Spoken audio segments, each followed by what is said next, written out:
Hi, my name is Brendan Lucas and I'm a chartered accountant. I help organisations by using technology to improve the way their accounts department operates. And today I want to talk to you about budgeting. And here's my 6 steps of how to put together an effective budget for your organisation. Now, where do you start? Well, look, first thing you should do is work out who needs to be involved in the budget process.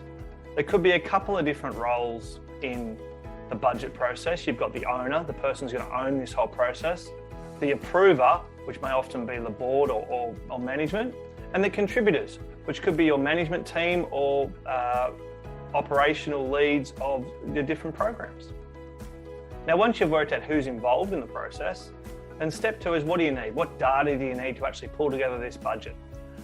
You may rely on your accounting system. You may rely on some operational data, which would be non-financial.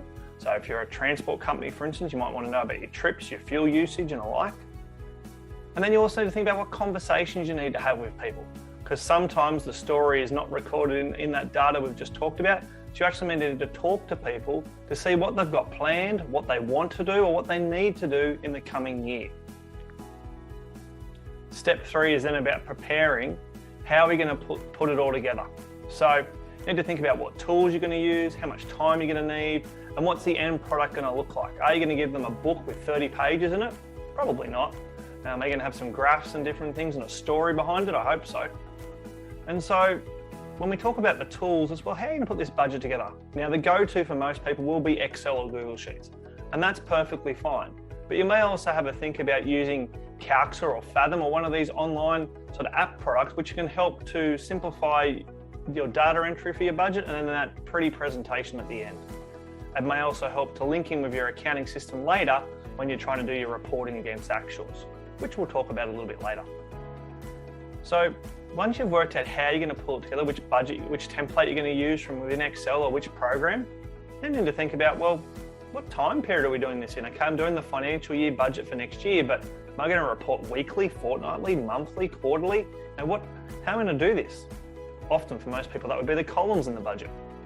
Now, for most, monthly will work because that's how they report their financial results. But some organisations maybe have like a trading aspect to it, maybe a cafe or something.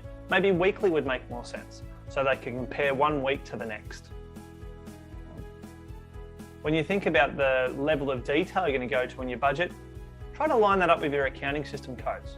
That way then you can actually measure your success against the budget that you set. So there is no point breaking down your budget to 4 or 5 line items. If you're only going to record it at one line item in your actuals in your accounting system, you'll never be able to actually compare it easily. And one of my favourite tips when it comes to pulling together a budget is have a think about the narrative, the story. How can you explain to someone this budget without giving them a 3-page Excel spreadsheet? Can you give them a story behind what you're trying to achieve in the next 12 months and why you need to spend in this program and not that program and where your money's going to come from?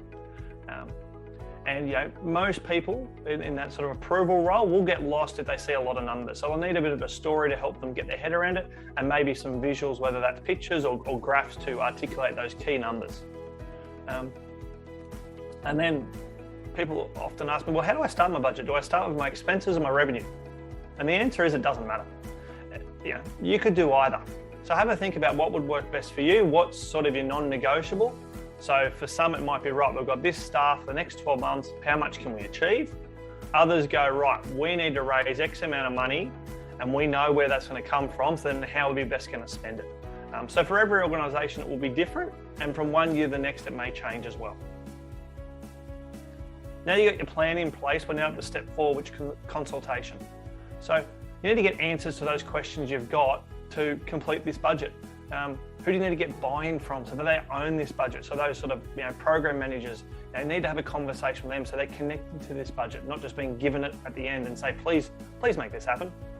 You need to flag those risk areas where people can flag those issues they're concerned about, or ones that you've identified. Joe might say, we're going to do 200 meals a day. And you're going, we did 100 a day last year. I don't know how quickly we can get to 200. Joe says you can get there by July. You think it might take till December. They're the sort of risk areas you need to identify. Gather that information, update your budget, you're now almost at that point of a budget to discuss with people. So where are we up to? Step 5, what if analysis. Plan for some different scenarios. So what if we raise an extra $100,000? How would we spend it? What if our funding gets cut by $100,000? What if we do only do 100 mils a day, not 200? How would that impact on our budget? Where could we make cuts? It's that planning for different scenarios now can help when you get to that situation. You've already got a plan. It also helps people to understand where the risk area is in a budget, because every budget is built on assumptions. So you need to have a look at those assumptions and stress test them. You can't just assume every assumption you make is going to come true, because they very rarely do. So having that scenario analysis can be really helpful. And then step 6, once you've done your what if analysis, you've gone through, you got your approval, which I'm taking for granted, you go and present that, because we've got our narrative, we've got our illustrations.